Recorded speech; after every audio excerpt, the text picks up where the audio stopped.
ঠাকুরগাঁও সদর উপজেলা বিএনপি আয়োজিত জনসভা আজ। শিবগঞ্জ ডিগ্রি কলেজ মাঠের এই জনসভায় প্রধান অতিথি হিসেবে যোগ দেবেন দলের মহাসচিব মির্জা ফখরুল ইসলাম আলমগীর।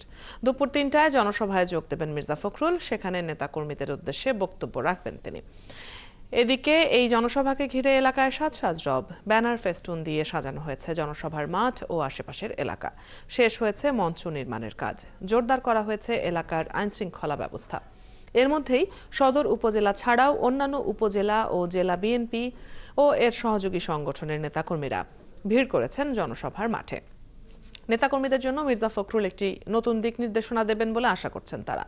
কর্মসূচি শেষে আজই ঢাকায় ফেরার কথা রয়েছে মির্জা ফখরুলের। এর আগে রবিবার দুপুরে তিনি ঠাকুরগাঁও জেলা শহরের কালীবাড়ি এলাকায় নিজ বাসভবনে যান। সেখান থেকে বিকালে পঞ্চগড়ের বোদা উপজেলায় বিএনপির জনসভায় যোগ দিয়ে বক্তব্য রাখেন মির্জা ফখরুল। ঠাকুরগাঁওয়ে বিএনপির জনসভা আছে আজ। যে জনসভায় বিএনপি মহাসচিব মির্জা ফখরুল ইসলাম আলমগীরের বক্তব্য রাখার কথা রয়েছে, সেখানকার এখনকার পরিস্থিতি জেনে নেব আমরা। সহকর্মী শফিকুল হক আমাদের সাথে যুক্ত হচ্ছেন ঠাকুরগাঁও থেকে।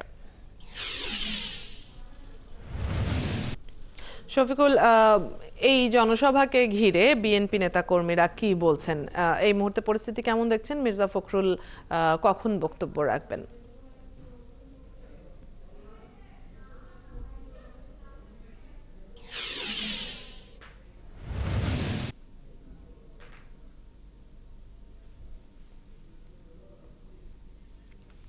কিছুক্ষণ আগে জনসভাটি আনুষ্ঠানিকভাবে শুরু হয়েছে। তার আগে জাসাস তাদের সাংস্কৃতিক আয়োজন এখানে ছিল, এখানে তারা গান পরিবেশন করেছেন। পরবর্তীতে স্থানীয় যে বিএনপির নেতৃবৃন্দ রয়েছেন তাদের বক্তব্যের মধ্য দিয়ে আনুষ্ঠানিকভাবে এই জনসভাটি ইতিমধ্যে শুরু হয়ে গিয়েছে। তবে বিএনপির মহাসচিব মির্জা ফখরুল ইসলাম আলমগীর এখানে প্রধান অতিথি হিসেবে যুক্ত হবেন। তিনি এখনো এই সভা মঞ্চে এসে পৌঁছননি। আমরা যতদূর জানতে পেরেছি তিনি রওনা করেছেন ঠাকুরগাঁও সদর থেকে। সেখান থেকে অল্প কিছুক্ষণের মধ্যেই এই জনসভায় এসে উপস্থিত হবেন এবং তার যেই প্রধান বক্তব্য সেটি তিনি রাখবেন।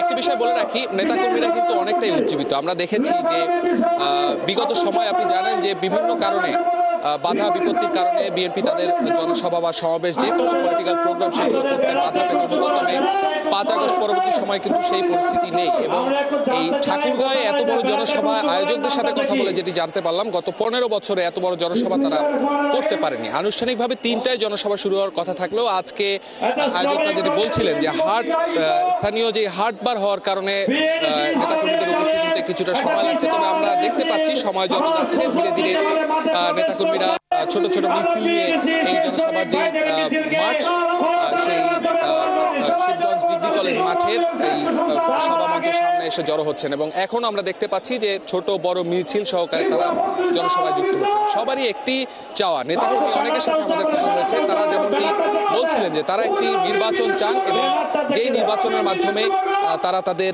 যেই নির্বাচিত জনপ্রতিনিধি সেটি তারা নির্বাচন করবেন এবং তাদের যত ধরনের চাহিদা বা চাওয়া পাওয়া রয়েছে সেগুলো তারা নির্বাচিত জনপ্রতিনিধির কাছ থেকেই নিতে চাচ্ছেন এবং সেটি দ্রুততম সময়ের মধ্যে। পাশাপাশি